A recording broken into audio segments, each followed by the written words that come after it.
afternoon, friends, and thank you very much for being here this afternoon for our regular briefing for the week. I have here with me Mr. Gautam Bambawale, Joint Secretary, East Asia, who will be responding to questions on any issues relating to the forthcoming visit of the Vice President to China.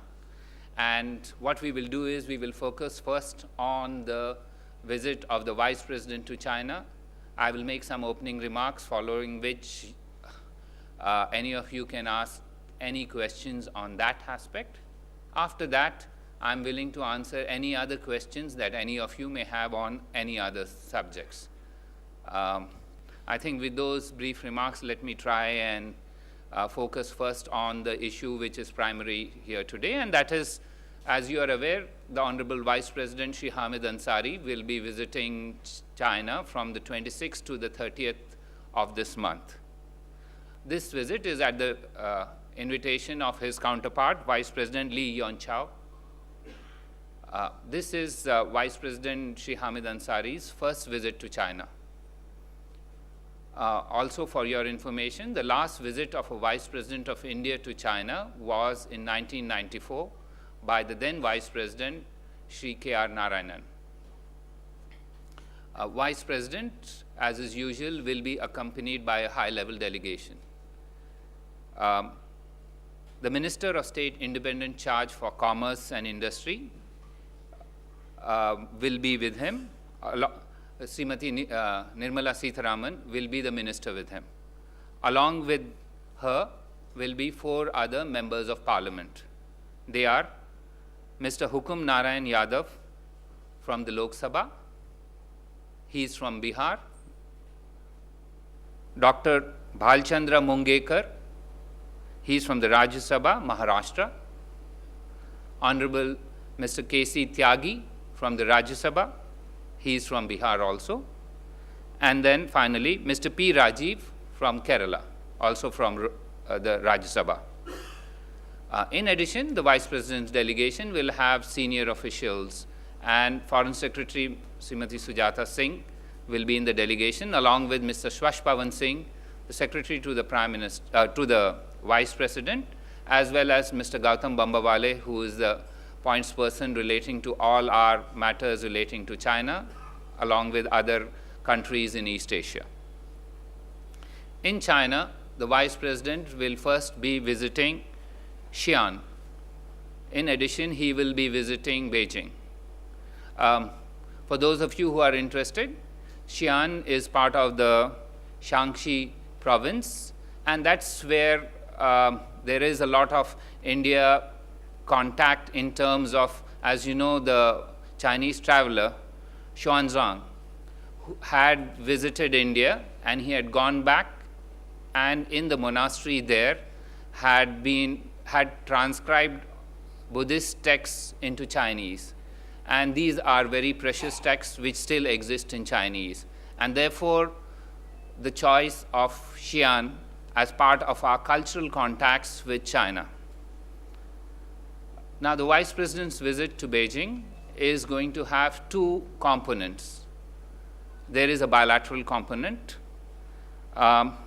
whereby the Vice President will be ceremonially received by his counterpart with a guard of honor. He will have delegation-level talks with a delegation of Chinese officials led by his counterpart, Vice President Li. And during this discussion, both sides are expected to discuss all matters of bilateral interest. Following this discussion, there will also be a banquet, which is normal for bilateral interactions. I understand that we expect substantive outcomes based on the discussions between the 2 Vice Presidents. Obviously, you will ask what they are. We will communicate to them in due course, communicate with you in due course. Vice President is also expected to meet the Chinese Prime Minister Li Keqiang, as well as call on President Xi Jinping in the Great Hall of the People. Now, apart from the bilateral aspects of Vice President's visit, he will also participate in a trilateral summit on behalf of India. At the trilateral summit meeting, there will be the host China, the president of Myanmar, and India. This summit is to commemorate the 60th anniversary of the Panchsheel. Many of you are aware that the Panchsheel was originally enunciated in a trade agreement between India and the Tibet region of China in 1954 April. Also, it was issued as part of a joint statement on 28 June 1954 during the visit of Prime Minister Chow En-lai to India. Similarly, on 29 June,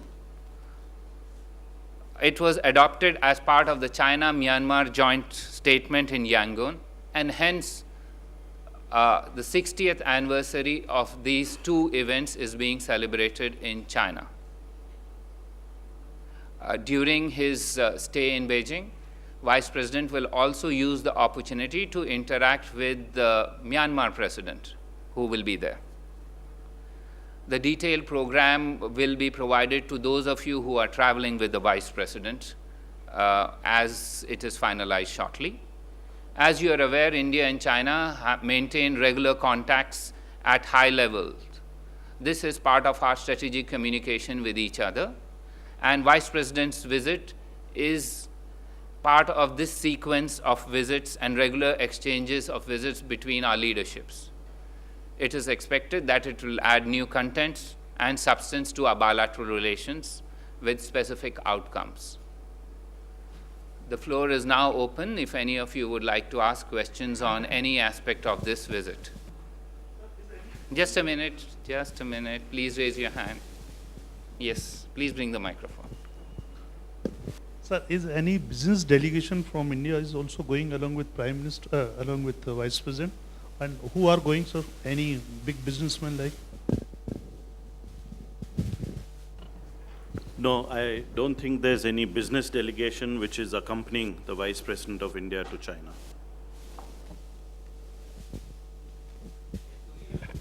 Does China's Vice President, what is his position in the hierarchy? Is he, does he have powers? Is he, ceremonial?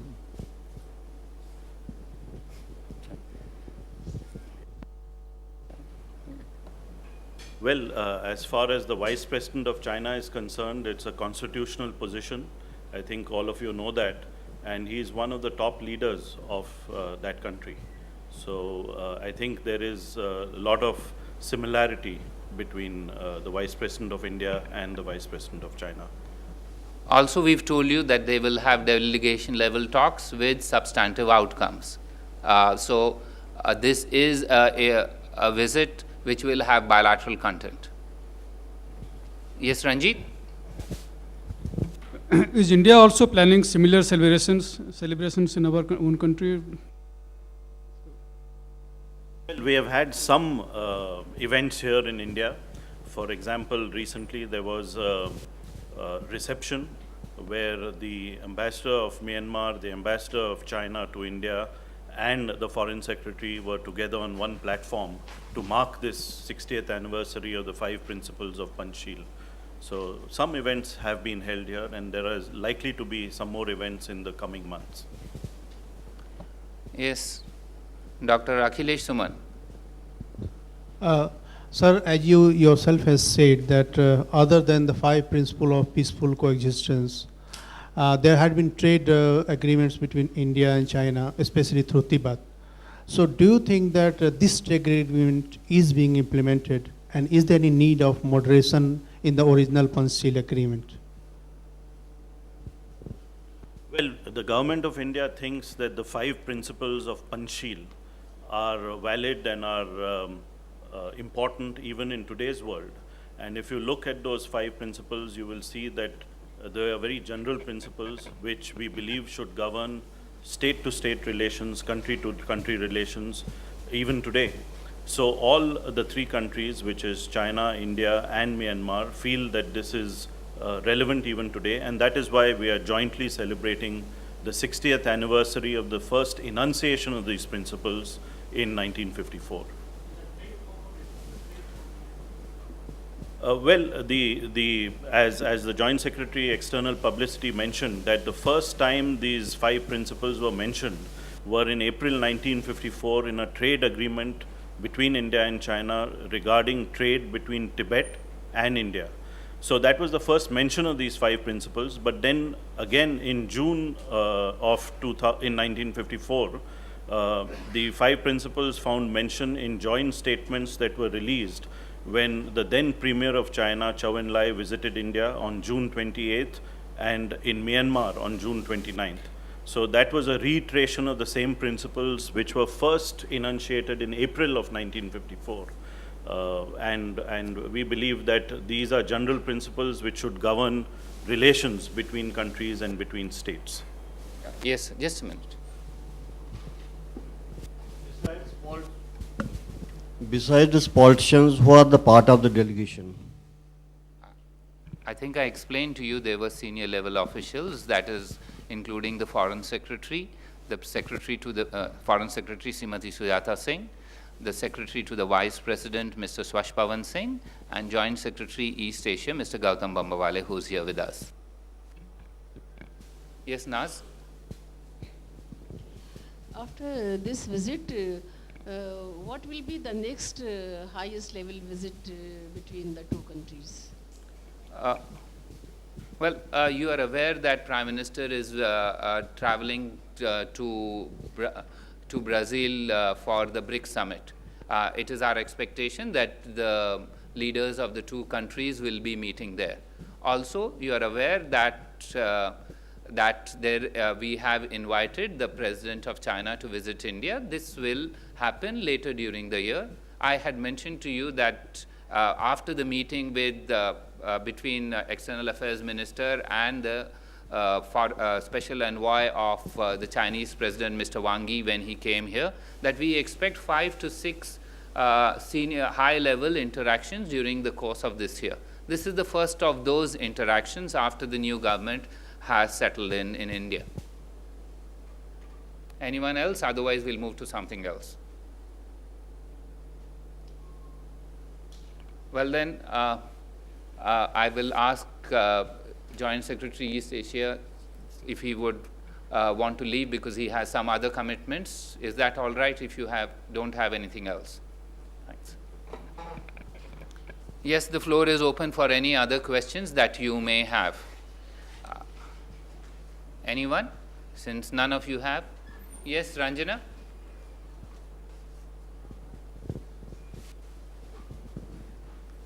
Sir, did the EAM speak to the West Bengal Chief Minister because she's supposed to fly to Dhaka later?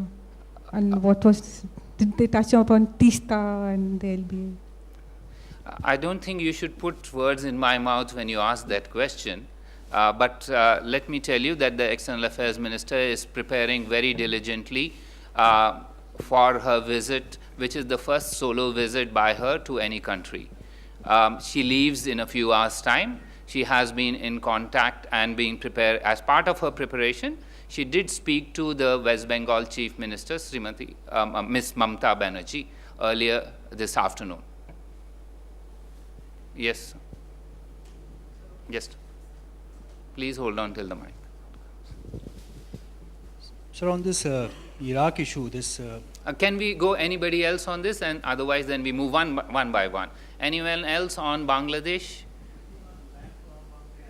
Pardon? Yeah, please give the mic. Let's go one by one.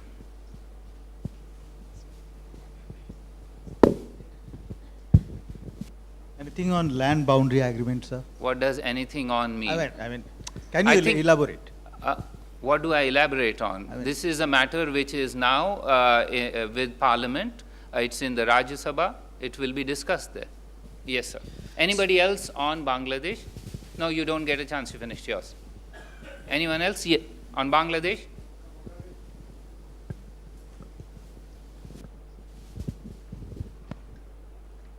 Sir, the border state Tripura is getting the fake currency from the Bangladesh. Is this issue will be discussed in the... Let me assure you, all issues of importance will be discussed. We intend to raise the issues of importance for us they will raise issues of importance for them, because after all, what is friendship about? Friendship is about cordiality and response to each other's concerns. Yes, anyone else? If not, we go to the next question, and that's regarding Iraq. So anyone else should ask me only questions regarding this after them. Sure. Sir, and then we'll go to the next topic after that. So I was asking you about this Anjuman is Haidari, the sect of Shias. It claims to have enrolled some 1 lakh people who are ready to be transported to Iraq. They are in talks with different airlines. They're saying if they won't be allowed in Iraq, they might use alternative route of Jordan, Turkey, or maybe Iran also. So do you have a strategy in place to deal with the situation? Listen, I deal with India's foreign policy. You are aware that we have issued an advisory and reiterated it again yesterday that Indian nationals are advised not to travel to Iraq. That applies to every Indian national. That applies to some of you who were trying to travel to Iraq. It applies to everybody else. Our view is that currently the situation is not appropriate for anyone to travel to Iraq from India. That remains our considered view, and that applies across the board. Yes, sir. Just one by one. I'll answer all questions. Can you please speak a bit louder? Indian nurses in Iraq allege that the Indian embassy is not working very well because they are not getting any assistance from the Indian embassy. Who? A nurse. Who? Which? I mean, it's a generic term. Please tell me where. Tikrit. Pardon? Tikrit. Tikrit. Yes. Well, let me try and tell you something. Since you asked about nurses, I can confirm to you now that apart from those 46 nurses who are in Tikrit, there were nurses in the conflict zone elsewhere. And I'd like to inform you that we have been able to rescue and evacuate 2 other nurses who were elsewhere in the zone of conflict. Now, as regards the nurses in the zone of conflict, I have told you yesterday, and let me reiterate it today again. We are in touch with them.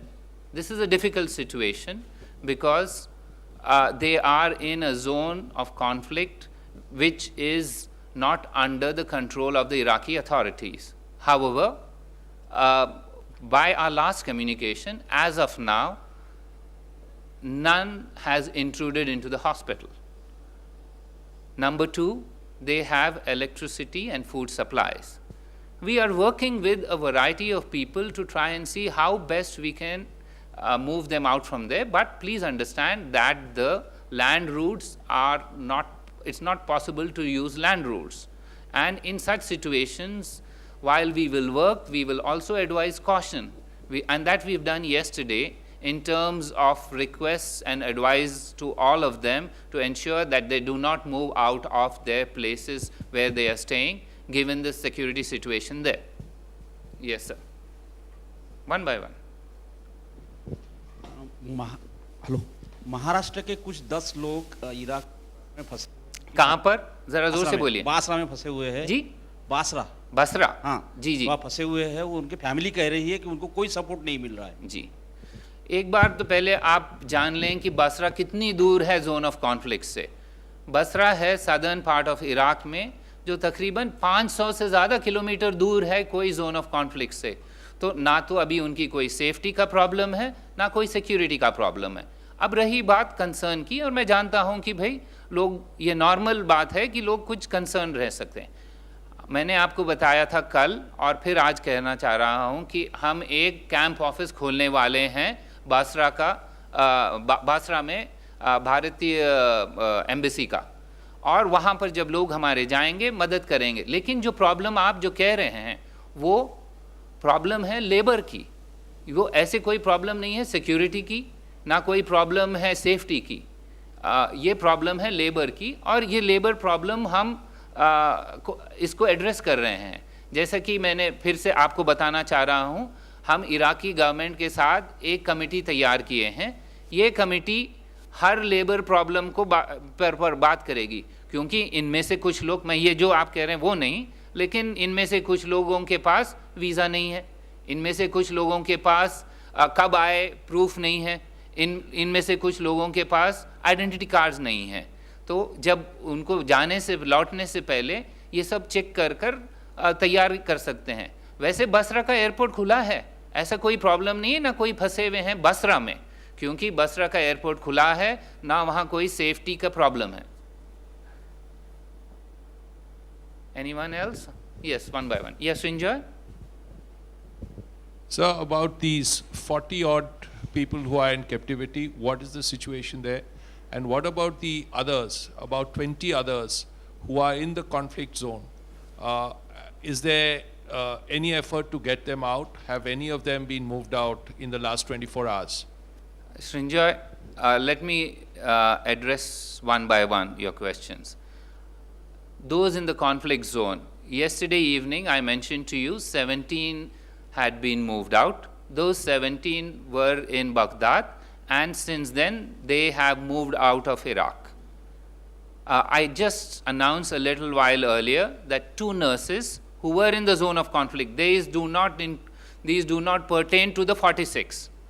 These 2 nurses were in the conflict zone, and they were rescued and evacuated out of that conflict zone. So 2 who were in the zone of conflict other than the group of 46 have been rescued and evacuated. They are now in Karbala, which is again a safe place. We will ensure that they return. We are providing and facilitating their tickets. We have bought their tickets since, and they will fly back to India as soon as possible as flights are available. They are now in the safe zone.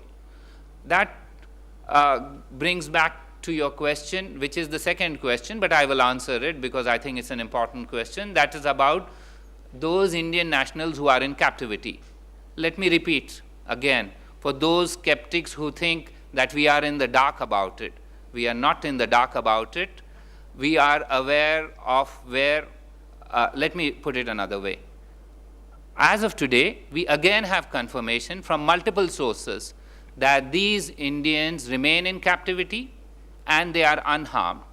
We are in touch with a variety of sources who have confirmed this to us again, and we will continue to follow this and work on this. Yes, sir. On Iraq, the Home Minister has said that all options are open, and so will it be possible for you to elaborate what are these options? I think it would not be fair for me to elaborate on what the Home Minister said. I'm certain what he said is self-evident. All options would mean all options. We've also said previously that our efforts are on every front. These are on the front of what I termed then as front door, which is diplomacy. There are also, I said, efforts through the back door. And finally, I said that there were efforts and measures underway through trapdoors. So that covers every option. Let me also add a little bit of information for you. The External Affairs Minister herself is monitoring this situation, and she has now summoned all Indian ambassadors in the Gulf to come to Delhi. There will be a meeting of all Indian ambassadors in the Gulf in Delhi on 29th. So we are exploring every option, every effort is being made. Yes, Geeta? Ambassador from Baghdad also be coming for this meeting? Just wanted to know because of the situation. Fair enough. While the situation in Iraq will be discussed, obviously, because this is a major issue currently facing the government. However, the ambassador in Iraq is required to stay there to focus on much greater ground level issues, and he will remain there. In fact, as you are aware, we have strengthened our mission there with additional senior level officer, and we intend to strengthen it further with several other officers, even as we open camp offices in Basra, Najaf, and Karbala. Yes, Rajiv.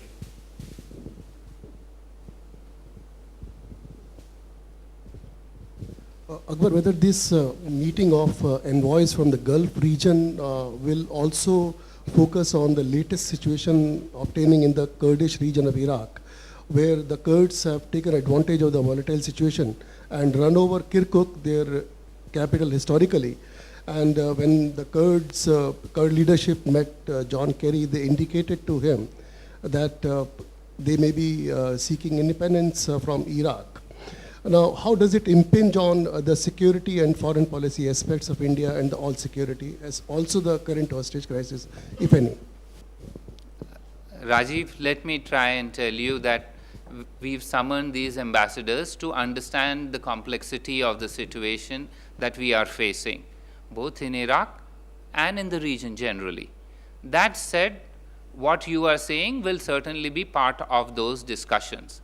And we will, once we have a brainstorming, we get different viewpoints on this, we will try and formulate an understanding of what is the drift of this situation. Certainly we have views on this. As you are aware, Secretary East, Mr. Anil Wadhwa, is spearheading this. He handles all that region. This is to strengthen strengthen our understanding and the effort that Mr. Wadhwa is spearheading in this region. Yes, sir, I have good news for you. So today the Sri Lankan government have released 24 fishermen and Tamil Nadu fishermen and plus some boats. And how soon we can expect the rest of the 44 fishermen are likely to be released? Let me add to your information. That means you're not following me on social media. It's not 24, there are 46 Indian fishermen who have been released. These fishermen, we are working the modalities of bringing them back. Be rest assured that this does not take very long. We are working how to bring them back, and we will communicate to you. At this stage, 46 Indian fishermen have been released, and I can confirm to you this. Pardon? I think I told you about the fishermen. Once we have information about other things, we will share with you. Please be patient. Yesterday you were very worried about us not doing anything. Today I have some additional information for you. I'm certain that this information is not fully to your satisfaction, and I understand that. But let me assure you, we are making all efforts. And you can see in the past few days how our efforts has yielded fruits. We will continue to make those efforts. Yes, Shailendra. Sir, PM Modi Brazil जाएंगे BRICS summit के लिए, लेकिन जो इनको invitation मिला है Brazil president की तरफ से फीफा फाइनल देखने का, क्या वो इसमें शामिल होंगे या नहीं? क्या उन्होंने कोई फैसला इस बारे में लिया है? मैं जानता हूं कि आप लोग बहुत उत्सुक हैं फुटबॉल के बारे में, और हाँ, आप लोगों की रातों में भी आप लोग फुटबॉल देख रहे हैं, और मैं भी उनमें शामिल हूं, क्योंकि football enthusiasm is a global phenomenon. That said, I understand that there are no plans for the Prime Minister to be present at the football FIFA final.